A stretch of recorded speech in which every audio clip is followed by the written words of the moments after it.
Good morning. My name is Arvin, and the title of my oral presentation today is Constructivism in Career Counseling. I have divided the presentation into three subtopics.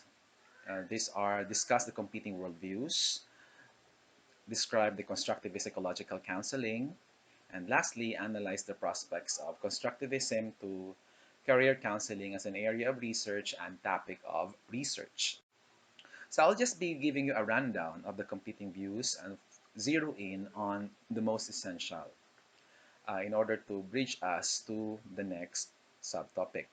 So the first one is mechanism, which is defined as or described as a perspective which attempts to explain phenomena in mechanical terms that suggests that we reason in direct linear routes from the general to the particular and vice versa, focus on cause and effects.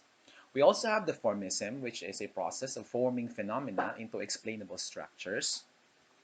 Organicism, which sees human development as an orderly maturational process and is the basis of stage-based models in developmental psychology and vocational psychology. And lastly, contextualism focuses on the world simply as events in a unique historical context. So this is now the meat of our discussion this morning. That will bridge us to the next turn. So, but first, let's expand on contextualism as defined by the American Psychological Association. Contextualism is basically a theory that says memory and learning are not the result of only of linkages between events as an cessationist doctrine, but also due to the meaning given to events by the context surrounding the experiences. So we basically ascribe meaning to events that is happening around us. We show connection. We associate these events that one event or the previous event is basically connected to the succeeding ones. So that's how contextualism is. That's what contextualism is telling us. It's also a worldview asserting that the environment in which an event occurs intrinsically informs the event and its interpretation. So the event is not happening in an empty space or in a vacuum. It has to occur in a space. That's why event and the environment are connected, under the concept of contextualism. And then we have what Wendy Payton and Mary McMahon, who says that contextualist worldview is reflected in constructivist epistemology. So now I hope it's already clear why we have to mention the previous worldviews and then zero in on the constructive epistemology. And the contextualist perspective is the one that bridges us to the main concern, the constructivist epistemology. So, what is constructivism? It is a perspective that arose in developmental and cognitive psychology, and its central figures include Brunner, Kelly, Piaget, von Glaserfield, and Vygotsky. It proposes that each individual mentally constructs the world of experience through cognitive process. So the key there is mentally construct, okay, the world of experience. Thus, this phrase was highlighted. So the individual construct the meaning of events happening around him under constructivism. But of course, now in the reference that I've used, it has it also touches on the social constructionism, which is also part of contextualist perspective. And we'll just mention this in passing and see what's the difference between constructivism and social constructionism. Okay, so social constructionism is meanings are socially constructed by a coordination of people in their various encounters. Okay? Therefore, it is always fluid and dynamic. So it's changing because meanings are created when there is connection between and among people, through the various forms of encounter. Knowledge is not an objective representation of nature, but rather a linguistic creation that arises in the domain of social interchange. So the meaning is a result of the words, no, that was used or that were used during the interchange. So meaning is inscribed or embedded in the language. That is what social constructionism is telling us. Now, what's the difference and the similarities? Or what are the similarities and the difference, no, of constructionism and social constructionism and constructivism? So I prepared here a Venn diagram that will hopefully enlighten us of the issues between these two concepts. So under constructivism, it says that knowledge and reality are constructed within individuals, focuses on what's happening within the minds or brains of individuals. It emphasizes individuals' biological and cognitive processes. On the other hand, you have social constructionism. Knowledge and reality are constructed through discourse or conversation, focuses on what's happening between peoples as they join together to create realities, and places knowledge on the domain of social interchange. So, in social constructionism, language is very important, okay? And it is not explicit in the constructivism definition of constructivism. And then, what is the similarity? So they share the same or common idea or concept that knowledge and reality is subjective. It depends on the person. It could change. No? And of course, it's another way of stating that it's subjectivist view of knowledge. It's not objective, but subjective. We ascribe meaning to what is happening around us through encounters, no? And through exchanges of language exchanges, exchange of stories. Okay, so that's the difference. But they share the common feature that this constructivism and social constructivism are both subjectivist view. Now, um, let us not forget that in discussing constructivism and social constructionism, we should not forget positivist, okay, or positivism. In this particular slide, I um, copied the matrix presented in the main text or in the main reference for this presentation because it compares logical positivist and the constructivist worldview. So in a number of ways. For instance, no, the role of the client under the logical positivist, that's just passive responder, while in the constructivist worldview, they are active listener. Okay, and then the role of the counselor in the logical positivist, they are the experts, or he or she is an expert, while in the constructivist worldview, interested, curious, and tentative inquirer. So imagine mo no, na in the logical positivist na perspective, pag sinabi mong expert, nasa tore siya. He's the one who knows everything. And that the client should absorb, should listen, should receive, no, the information or the wisdom coming from the expert. So in that point alone, you can already um, imagine or yeah, you can already imagine the fundamental difference between these two worldviews. No? Nature of counseling relationship, counselor dominated, counselor knows best, test and tell, and problem solving approach. Kumbaga, ratsyada na ratsyada, diretsuhan lang, bang bang bang, parang ganun. Uh, kasi nga, sinasabi nga ang role of counselor, he is the expert, so he knows everything.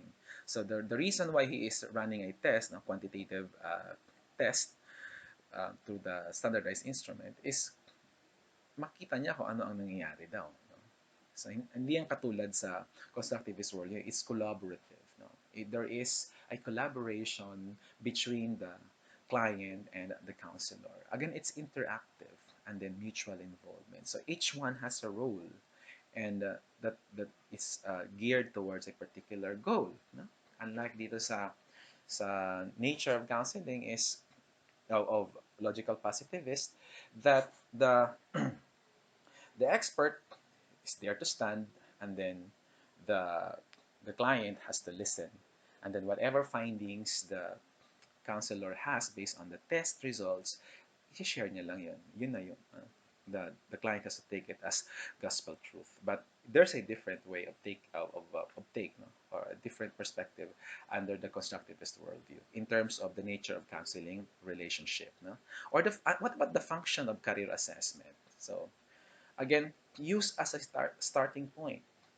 So if you have an issue in your in your work, for example, and you have difficulty in coping up or performing well, then what the counselor will do under the logical positivist worldview is just run a test, and that will be the start of everything. So that's it, no? And then objective. Why objective? Because they have this idea of getting the information in an unadulterated manner. Kasi nga it's there is a there is a tool, no? And the tool is usually a standardized test, and then that is being administered in order to find out um, the issue, you know, to dig on the issue, to look at the personality of the worker or of the client, and the other convoluting issues surrounding him. And then assessment scored and reported by expert. At sino ang expert na to? Of course, the counselor. Kaya nga medyo nakakatakot yung mga ganong idea kasi judgmental eh, no? Ganon. So whatever the result is, yun na yun. Result ng test, no? That's it. That's the end point. But in the constructivist worldview, you have the story and then the associated meaning, no? The interpretation. Meaning is co-constructed. Ito yung napaka-qualitative talaga na, na gawain. Na when I share a story and then the listener will provide an interpretation or interpret it for me, and then of course I will have the chance to rebut and then produce more information, and then hanggang sa ma ma-polish ang interpretation. It's between individuals. Hindi siya mediated ng isang standardized test. Okay? And then subjectivity is value. Yun, yung positionality kung sa research yan. Saan ba ako nanggagaling? So, for example, normal lang siguro no na the client will hide some of the information if he finds the information um, embarrassing, or that will put him in a compromised situation. So I think that's valid. No? So as a counselor, we have to you have to or one has to take a balance now for in order to protect also the interest of the client, and the feelings as well as facts are valuable. Yeah. I can actually relate on this now a lot because I'm also into qualitative research methodology, and I had several experience interviewing my participants, and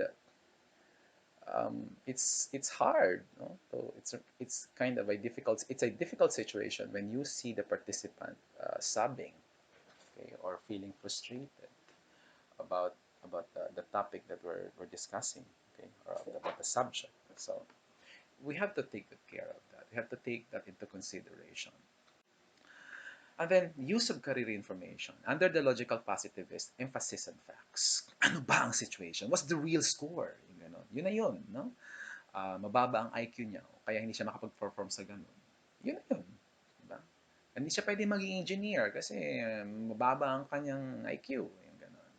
Hindi siya pwede maging broadcaster kasi may ano siya, may hiya, matindi yung kanyang self-pity, mga tipong ganon, no? Nahihiya siya o kaya yung kanyang self-esteem masyadong mababa, yung ganon. And then provided by expert counselor. Again, napaka-importante, no? Yung idea ng expert counselor sa logical positivist worldview because they are the key. They are the one who will run the test or administer the test, and then they will probably, under a different circumstance, they can provide the interpretation. But under our law in the Philippines, when you are the psychometrician will run the test, but the interpretation will be provided by a psychologist. No? So that's how it works. But maybe in other situation, in other territories, this can be done by one person. No? They can run the test and then at the same time provide interpretation. But under the constructivist worldview, emphasis on information seeking process. No?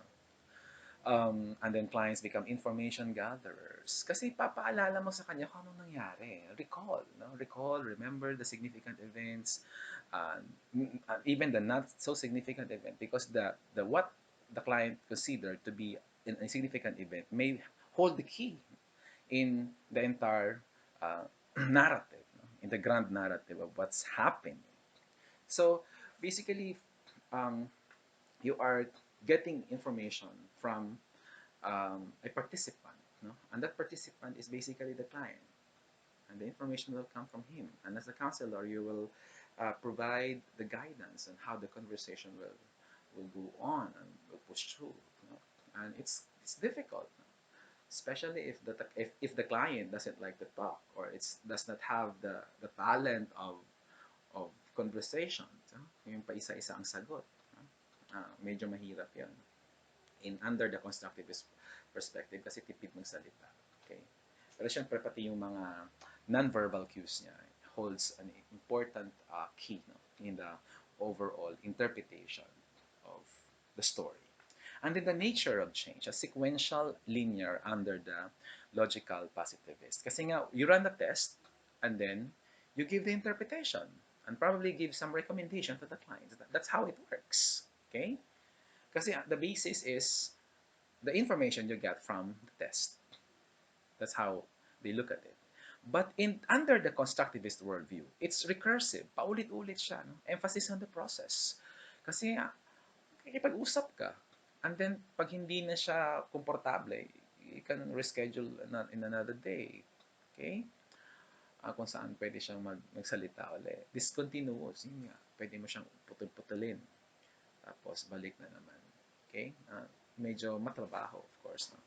Yun yung, well, for researchers, I know you can actually relate that when you are running or doing a quantitative test, what is important there is the questionnaire or the instrument that you will distribute to your respondents, and then after that you code the responses, apply significance, the appropriate statistical tools, and then you'll have your interpretation, hopefully a plausible conclusion and some set of recommendation if you make.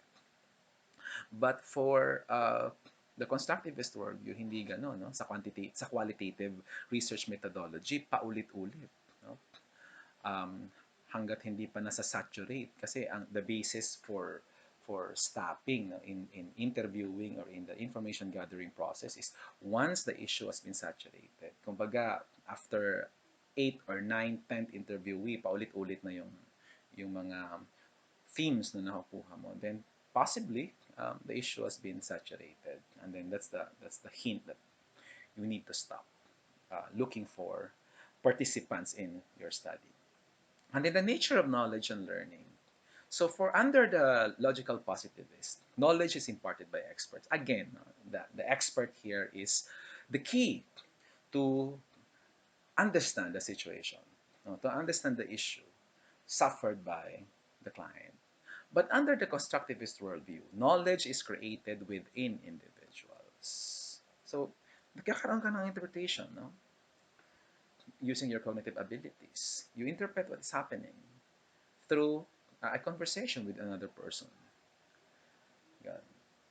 Then language is critical to understanding and the creation of knowledge. Yes, of course. No? Knowledge in the constructivist worldview rest on language. Mamaya, I'll give you an example of how why it is important. And then for the wholesome parts, now under the logical positivist, focus on traits such as personality, ability, and interest. Kumbaga, bawat test, bawat instrument that a psychometrician or a psychologist administer on a client, it will reveals a result on a particular category lang. Okay, like for example, IQ test niya. Oh, IQ lang yung i-measure nun. Ano yung kanyang results. Okay? And then little attention paid to context of client's life. Last lang paki doon. Basta kung pag pumunta ka doon sa clinic niya, mag-run siya ng test. After you took the test, scorean niya yon, and then interpretation comes in. Okay? Kumbaga, yun lang yung idea. Work and life viewed as separate. Kumbaga, my work is independent of my personal life. Naka-compartmentalized, no? Kumbaga, sinasabi, lagi na sinasabi ko yun, huwag mong dalhin yung problema mo sa bahay, papunta sa trabaho. At the same time, huwag mong dalhin yung problema mo sa trabaho dito sa bahay. That is a positivist perspective. Okay? But under the constructivist worldview, holistic approach exists. Okay? Subjective experiences and feelings valued. No?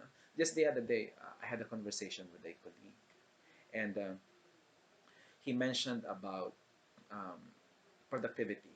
That sometimes there are days his productivity seemed to be low because of some issues at home. No? And this guy is a family man, and he has some issues regarding promotion, regarding the volume of work, which tend to consume him sometimes. So, under the constructivist view, whatever happens at in the house of the worker or of the worker may have some bearing or relevant significance in the workplace. Context is important. Why did the person did this? Why did the person choose that? So there is context for that.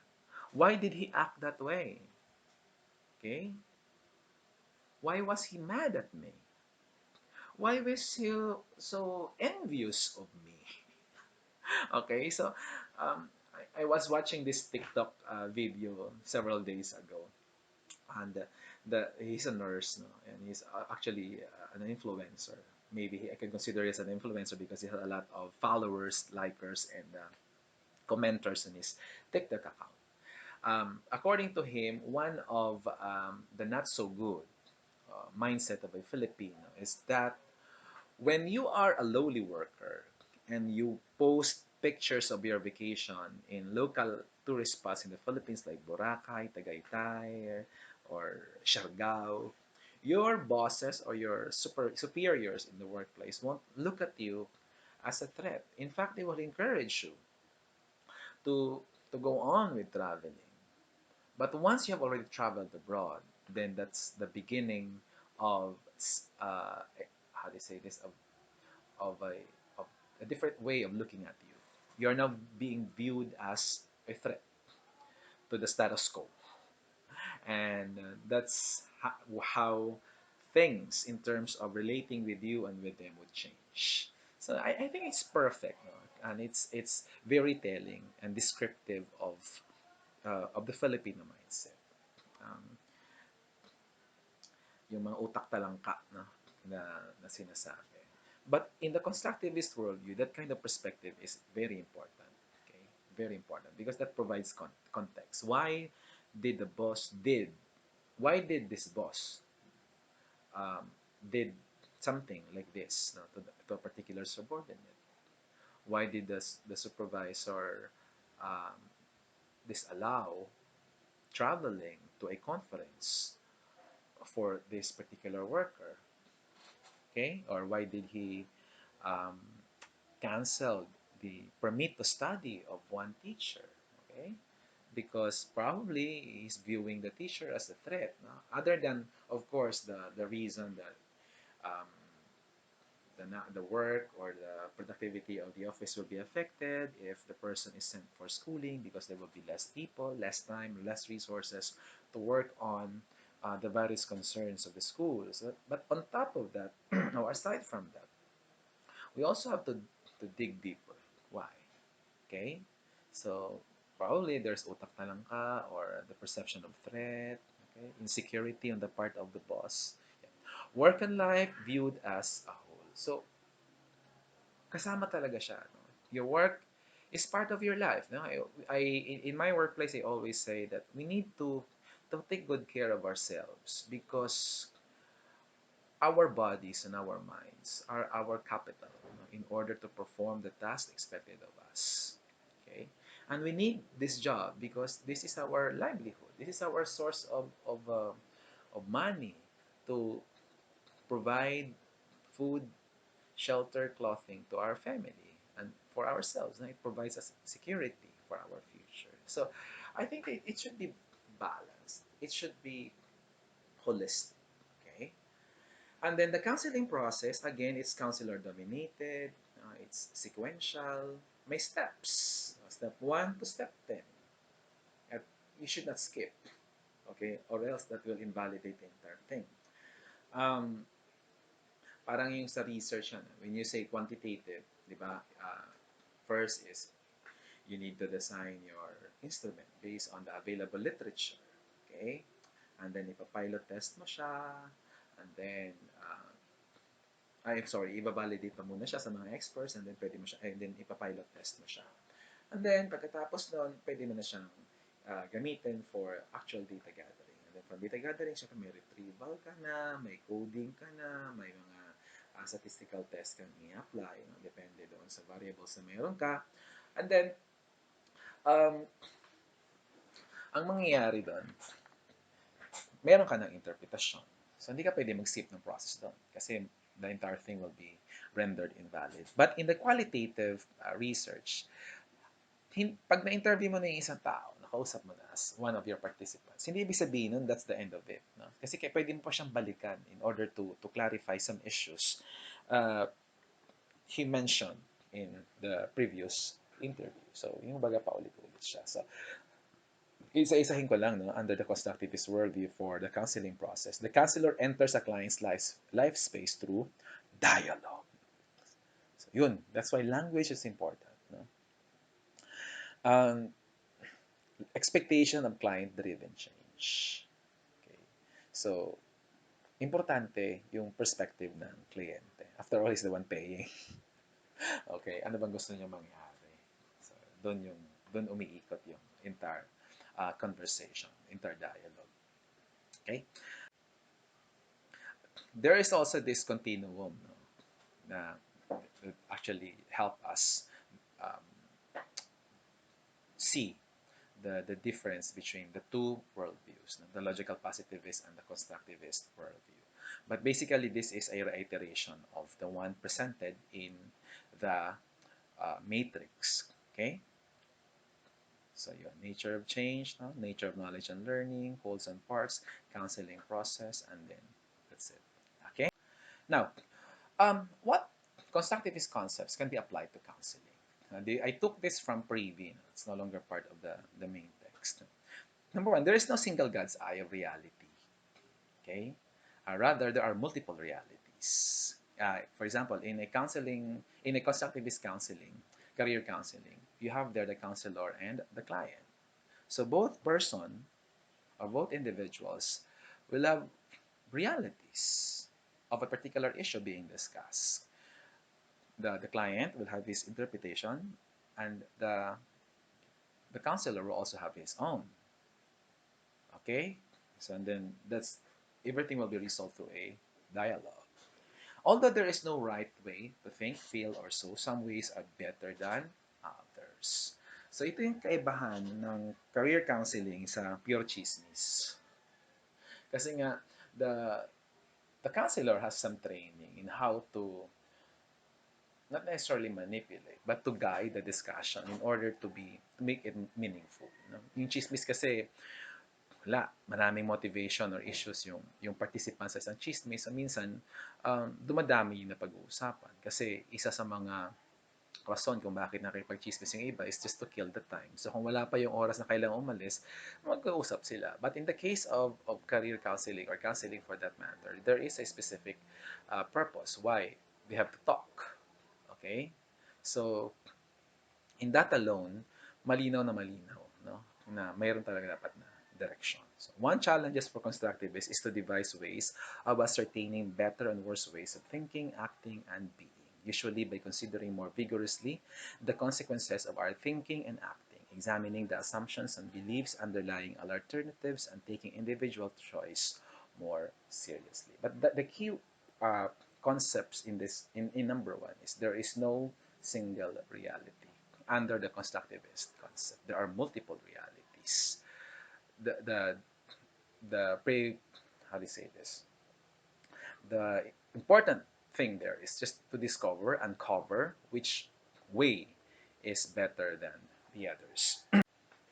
Humans are self-organizing entities, not a set of traits or repertory of behaviors.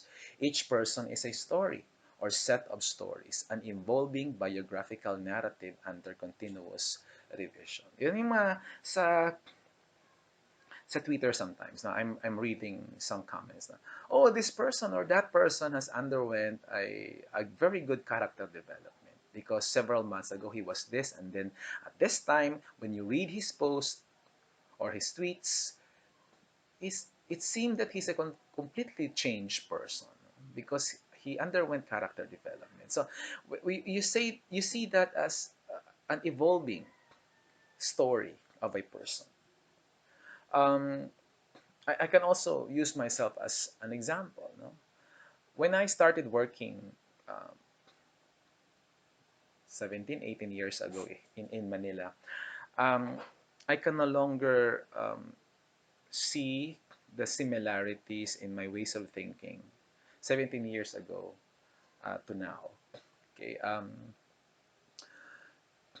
I thought of myself as a completely different person in terms of perspective, in terms of my actions, the way I look at issues. Call it maturation, call it the impact of my environment and the people whom I consider as my influence, good or bad. Okay, so we as a person evolve. Okay? Our story is changing based on the issues that confront us in our daily lives. Number three, construct our own selves, no? Through the interpretation they make, their own selves, through the interpretations they make and the actions they take. Ayun na, nasabi ko na nga dun sa number two. No? Na it is a result of our um, relation, no? With the environment, the people around us, and how we act and react on the situation. Increasingly, societal condition call for individuals to be active and reflective selves, aware of the context in which we live or they live, and capable of becoming agentic, at times resistive, and creative in relationships at work. So that's it, no? We construct ourselves through the way we react, the way we interpret the events that happen around us.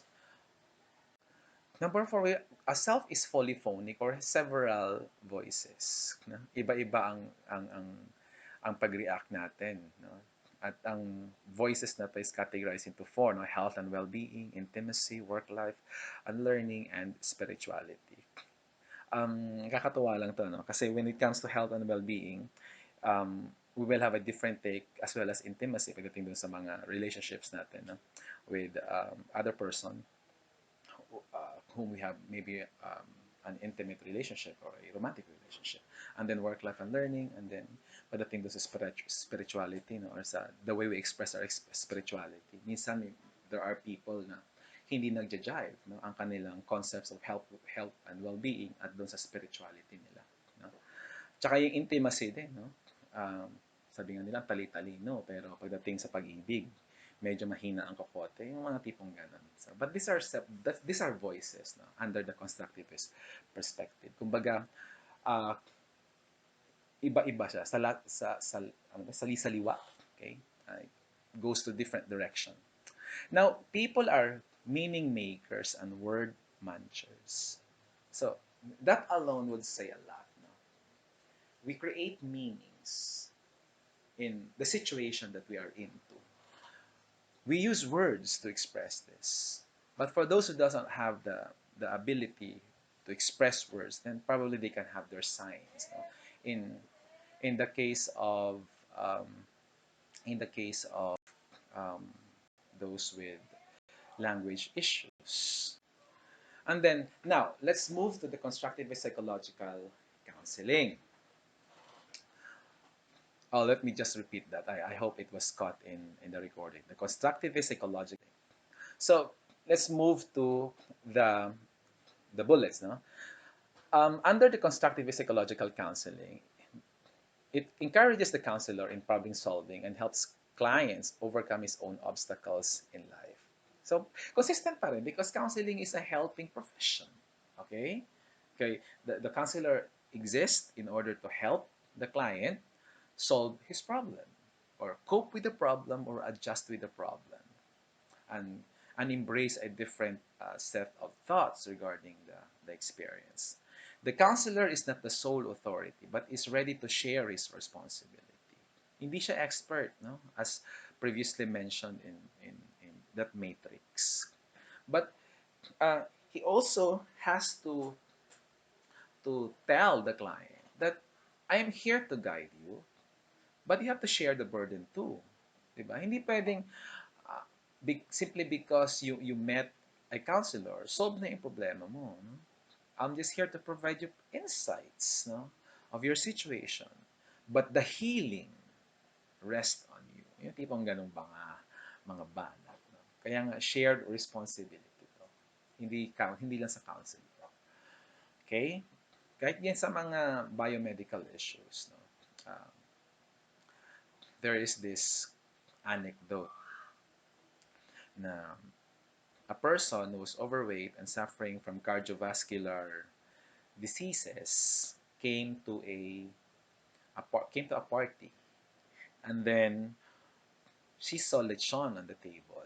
And what she did, she came to the table and then prayed over to the lechon, saying that let the cholesterol be removed from this lechon and then eat a lot. So what can the doctor do if the person himself or herself is not taking responsibility over his health? So I think the doctors or the medical doctors won't be doing anything on that. Okay? The same is true for counseling. Enables the clients to narrate his own life and makes him conscious of his past and present situation and prepares him to build his future.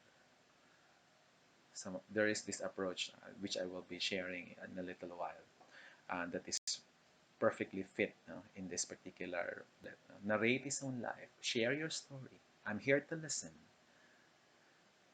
And then let's try to connect your past and the present situation. What led you to this present situation? What are the issues? What are the previous encounters?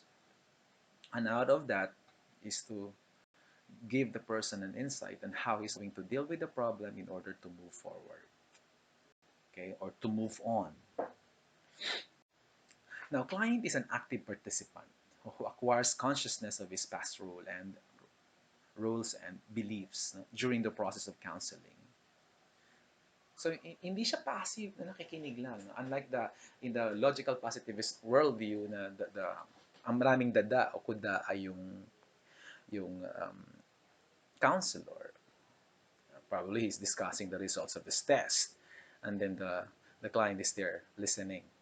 Okay? But in the constructivist perspective of career counseling or psychological counseling for that matter, he is an active participant. Because there's dialogue, no? There's a conversation. And in a conversation, it's a two-way process. Okay? Hindi siya pwedeng one-way lang, linear, na wala ng balikan. Okay? And then, these rules are scrutinized through stories he shares with his counselor. So, the word story is highlighted. Okay? Because in the constructivist perspective or constructivist worldview, story is important. Story through words. And these stories are shared to a counselor. Okay? And then aims to integrate his rules and belief system and makes him in tune with the requirements of his work. So ano ba yung trabaho ko? Ano bang kailangan sa trabaho ko in order to succeed? No?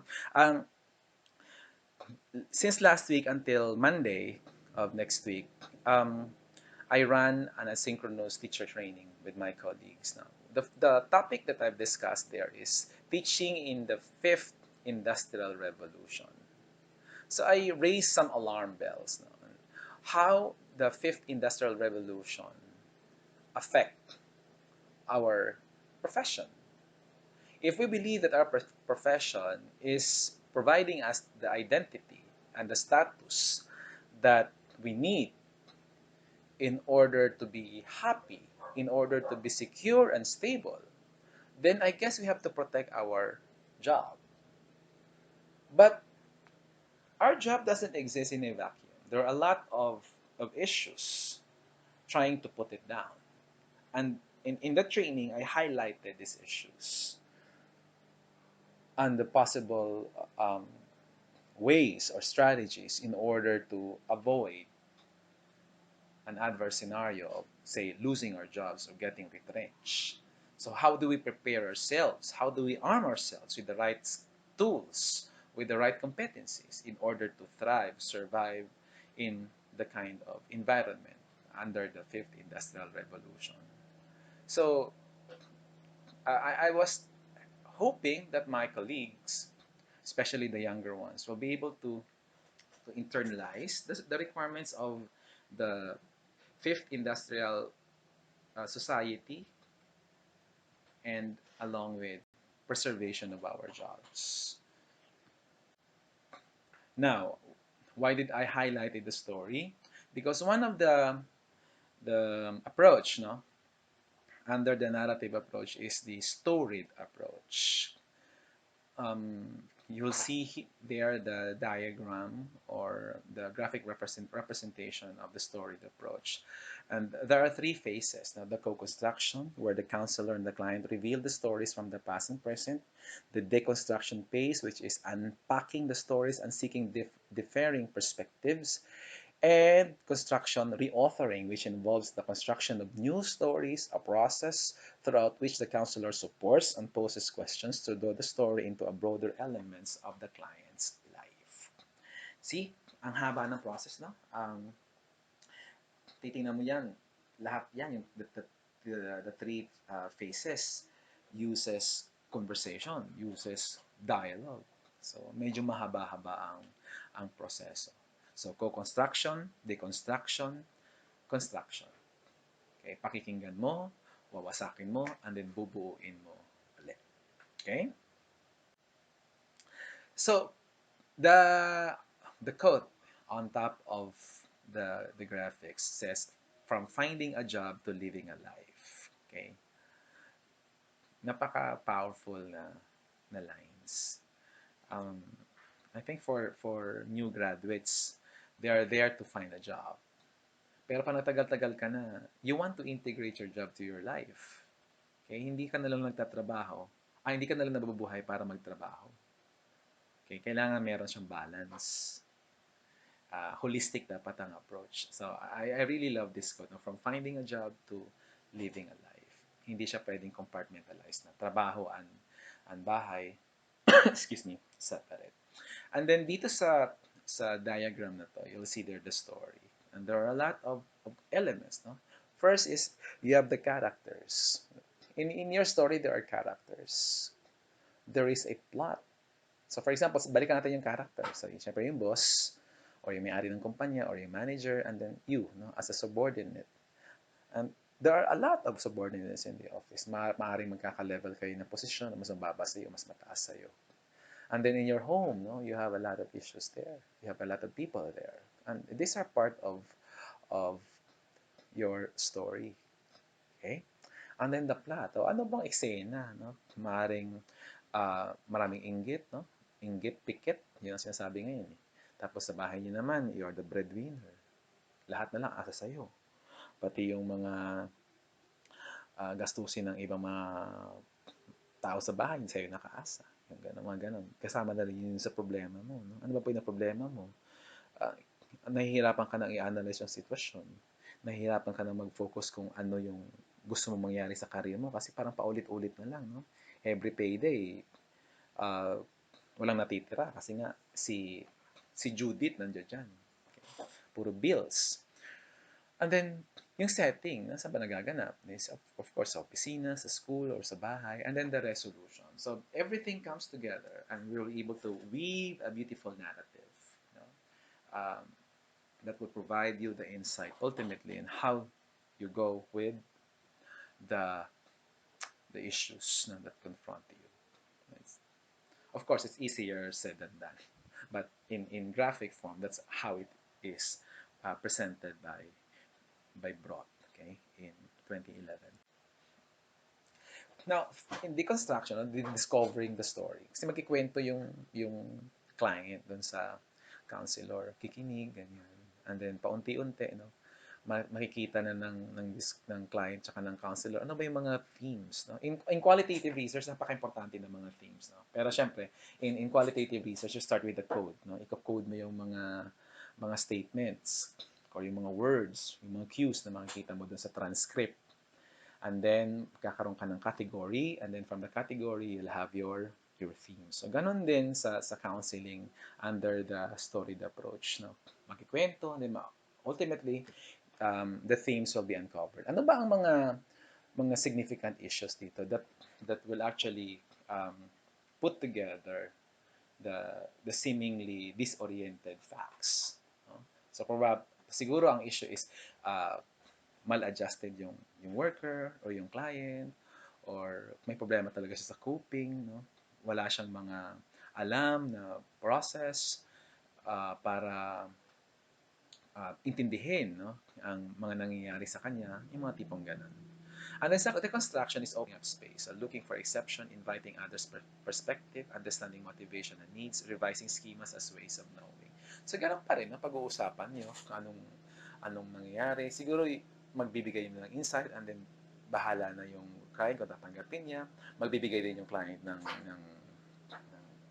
interpretation niya, and then sasagot naman yung counselor. So, yun yung nagbibigay ka na ng lugar para maunawaan ng lubusan yung kwento, no, ng iyong client. So, kasi gusto ko construction kasi pabayaan mo siya mag-open up.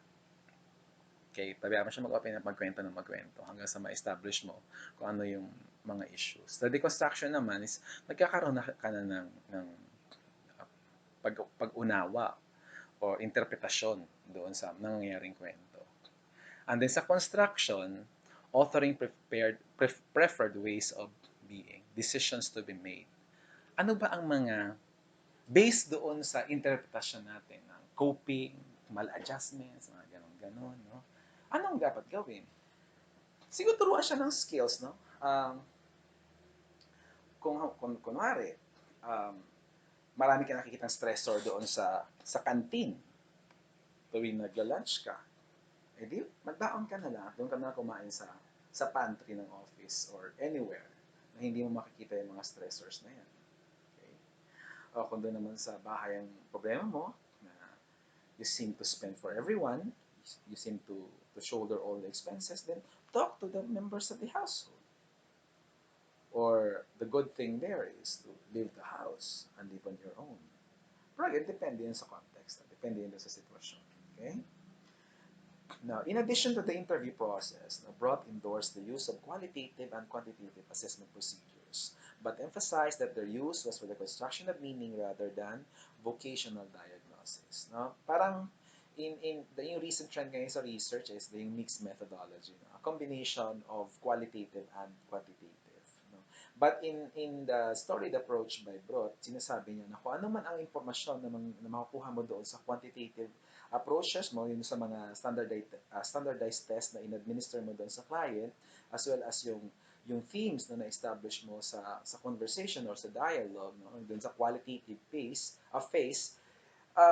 this would just provide you additional insights in creating a holistic story. Pero hindi yun yung vocational diagnosis na sinasabi o ginagawa sa isang quantitative or logical positivist na perspective ng counseling. Okay? Kumbaga, dagdag lang siyang source of information para mas maging buo. So, yan. No? Sa co-construction, discovering the story, ulitin ko lang, no? Maganda kasi yung mga slides na ginawa ni Broad. No? Perception, no? Selected memory, survivors based on present interpretation, significant events, interactions from the past. So, yung mga techniques nandiyan dyan sa baba. Okay? Lahat ito ay ginagamit sa qualitative research, no? Qualitative research, no? Yung audio taping, video taping, no? Photographs, ginagamit yan. Storyboard pwede din, okay? And then the rest kasi na ito is for psychological counseling talaga. And then sa deconstruction, open up spaces na dun sa mga interpretation ng ibang tao. So looking for exceptions, inviting others' perspective, understanding motivation and needs, revising the schemas as ways of knowing. Ano ba yung mga alternative viewpoints na pwedeng mag-arise no, out of the story? So ano yung mga technique na ginagamit? Yan din. Okay? Nakalagay sa baba. Construction, authoring preferred ways of being. Paano ba babaguhin ang sitwasyon? So, ang technique na kalista dyan is yung goal. Paano ba natin babaguhin yan? So, naka-embed na sa utak o sa isipan ng client kung ano yung gusto niya mangyari. Kasi na-realize niya na kung ano yung pinagdaanan niya, ano yung pinagdadaanan niya, at yung mga paraan para makaalis siya sa ganung sitwasyon. Okay? So constructivist perspective is more customized to individual clients, more creative, less directive, less routinized, and therefore less likely to operate according to the linear process that have long been associated with career counseling. Diba? Tailored fit siya sa isang kliyente. Hindi pwedeng one size fits all, no? Na usually nangyayari sa isang quantitative or positivist inspired na counseling. Na meron ka lang tool, meron ka lang instrument, yun na yun. Okay? Na pwede mong i-administer sa tao that shares the same characteristics. Okay? Ang bawat lalaki, yung mga interest inventory, kanyari, puro sa mga estudyante, ganyan. Okay? Eh, paano kung yung estudyante ko is 60 years old? That could be an issue, no? Na pwedeng tingnan. At syempre, yung questionnaire na yun, hindi na siya pwede kasi magiging invalid yung ibang mga indicators niya. Pero sa qualitative kasi, customized talaga siya. No? In every situation demands a different ways of knowing. So, mag-iiba ka ng embukada ng pakikipag-usap, no? Para mag-open up yung client. So, how do language and emotion play in constructivist career counseling? Language is fundamental to constructivism. It is used to tell stories and has the power to construct meaning. Eh, paano yung mga may problema sa pagsasalita? Halimbawa, yung deaf and mute. Okay? Yung may mga hearing auditory problems. They may not be able to speak, no? Express or use the expressive language. So, pwede mo naman sign language. So, syempre, it demands a different skill lang on the part of the counselor. I just don't know kung merong counselor sa Pilipinas na skilled on sign language. I think it's a very good issue to be explored. Constructivist career counseling becomes therapeutic conversation in which stories told by clients are emphasized and the counselor and the client join as co-constructor of a reality. So, syempre sa pakikipag-usap, sabi nga kanina doon sa deconstruction, it provides an avenue for a different interpretation, a different perspective in order to create an acceptable interpretation. At saka yung moving on na plan for the client. Okay? So, language is very powerful. Ito na yung example na sinasabi ko sa inyo kung gaano ba ka-importante, how significant language is in counseling. So, according to Desmond Tutu, he's an African guy, a scholar, language is very powerful. So, the first sentence is namatay dahil sa sakit na TB. Nagpakamatay dahil sa cyberbullying, and pinatay dahil sa selos. So, lahat yan patay. Ang salitang ugat niya ay patay. Pero, kung uunawain mo yung mga salitang yan, yung namatay, nagpakamatay at pinatay, you'll have a different insight. And try to imagine that the client is telling you or sharing a story depicting one of these examples. And try to imagine that same client would be placed in these three different situations. And can you just imagine how he would react? Okay? So, when you say namatay, the person could have died of natural causes. Now, as expressed in this statement, namatay dahil sa sikat sa TV, na tuberculosis. Next is, nagpakamatay, self-inflicted death. So, kumbaga, siya mismo ang nagkumitil ng sarili niyang buhay. And then yung pangatlo, it could be homicide, murder, no? Death perpetrated by another individual. Maaring reckless imprudence resulting to homicide, no? Nabangga ng kotse, uh, may naglagari ng puno, natumbahan siya, patay. Ganun. Now, sa perspective ng pain, no, habang nagkikwento yung client, wala bang pagkakaiba dun sa level of pain na mararamdaman niya? No? That his or her loved one died in this circumstance. So I cannot, actually tempted to ask this question. Which of the ways of death, no, or manner of death is more painful for those, for the bereaved family of the bereaved or the bereaved person? So could it be namatay, nagpakamatay, or pinatay? So in pinatay kasi, when you say murder, there is betrayal, no? There is an excessive force used in order to kill the person. Yung mga ganun, mga aggravating circumstance. So, sa died of natural causes, namatay lang siya kasi may ganun siyang sakit. At nagpakamatay, nagbigti, or usually nagbigti o naglaslas. No? When you say nagbigti, asphyxia yun. Okay? So, I think this example would provide us an insight that indeed language is powerful. Ito yung pinili kong example kasi um, mas madali tayong makarelate sa ganong concept ng death, no? And losing a loved one permanently. So, what's the role of uh, clients in career counseling? So, knowing what they want, knowing what they have, knowing what they hear, knowing what constrains them. Okay? And then mapping their preferred story, growing into their story, and growing out of their story. So makikita mo talaga dito na in this, according to Campbell and Ungar, that the client has a responsibility. No? He shares the responsibility of healing or making the situation okay along with the counselor. The counselor exists in order to guide him. But the bulk of the responsibility rests on him kasi siya yung siya yung mag-aayos eh. Okay? Siya yung magiging maayos at the end. So, he should be responsible. Okay? So, lahat yan may story.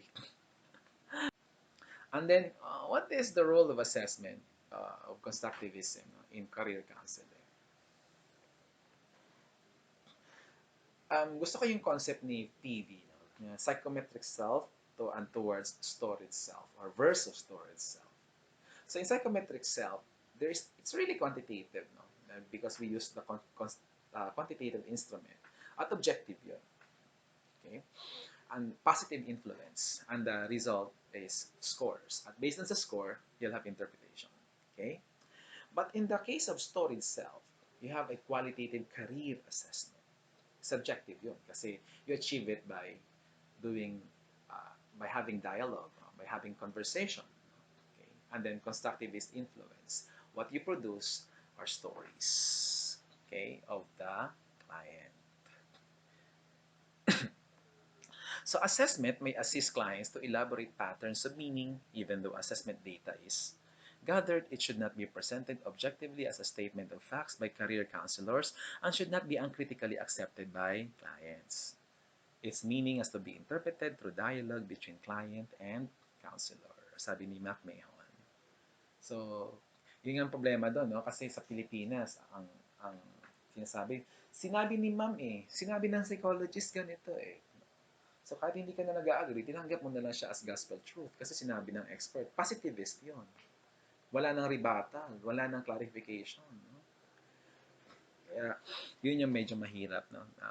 Ganun kasi ang kultura nating mga Pilipino. But I think it's high time that we destroy that kind of narrative. No? Na pasinabi ng expert yun na yun. And then the prospects of constructivism, I divided this into. The first one is area of practice. According to McMahon, the active nature of the individual as a self-building, self-renewing, self-organizing system makes constructivism as an important underpinning for practice which is responding to ever-changing times. So if you look at this statement by McMahon, you will realize that um, constructivist career counseling is attuned with the times, that it is responsive to the needs of the times, that practitioners of career counseling can actually depend on this approach or in this perspective, okay, in order to facilitate um, the career goals of a client, okay? And then, as a topic of research, medyo marami-rami ito, no? Technological and scientific developments resulted to coping and adjustment issues to people. So, like increased consumption, destruction of traditions and conventions, the emotion of neighbor relations, and family unit concepts. So, di ba? Because there are a lot of changes, no, propelled by technological advances, maraming nagbago. Like, mayroon ng um, instant messaging, no, na 50 years ago, hindi naman yung uso. So, dahil meron ng instant messaging, hindi na pumupunta ang tao sa bahay nila. Ganun din sa work from home setup ngayon, no? Because of the advances in communications technology, hindi ko na kailangan pumasok sa office kung hindi naman talaga need ang iyong presence. At ito ay nakakasira ng relationship, no? Kung napapansin nyo, hindi na pwede magsabay-sabay sa lunch. Kumbaga, yung mga friendships mo, hindi mo na kikita, no? Wala na yung warmth ng physical connection that can be accomplished during a lunch break. Estrangement of people from society caused by globalization. So, pwede rin yan. Estrangement of people from society caused by COVID pandemic ngayon. No? The association of individuals from conventions. Di ba, marami na ngayon na hindi pwede magmanong kasi nga bawal dahil sa social distancing issues. No? As protection naman natin against the virus. So, nagkakaroon na ng pagbabago dun sa the way we relate with other people. The way we relate with the older generations. At pag pwede magkaroon yun, at nagkakaroon talaga siya ng impact, no? Doon sa trabaho natin, sa pagtatrabaho natin, sa buhay, pagiging trabahador natin. Dahil sa mga nangyayari ito sa ating paligid. Career and business undergo some drastic modification along with the changing times. Ito yun, no? Because of the advances in communications technology na maraming nasa verge of retrenchment. Okay? Dahil hindi na nagiging repetitive na yung trabaho, kumbaga hindi na need yung trabaho nila doon sa isang kumpanya. So, they are facing retrenchment. At hindi siya madali. No? So, and because of this situation, old theories regarding career development and counseling cannot catch up with the changing times. Kasi yung tool, kailangan mo mag-revise ng tool. Tapos, inonorm mo pa siya sa various cultures. Pero kung constructivist career counselor yun, dahil customized naman siya, alam niya kung anong nangyayari, so he can actually perform, no? Or he can actually practice yung constructivist counseling kasi customized siya, tailored fit siya sa isang client. May or may not use any instruments. Okay? Constructivism is considered to be the most conducive career approach, which is very sensitive and open to new changes in the new millennium. That's according to PV, cited in Aisan and Totan in 2009. So,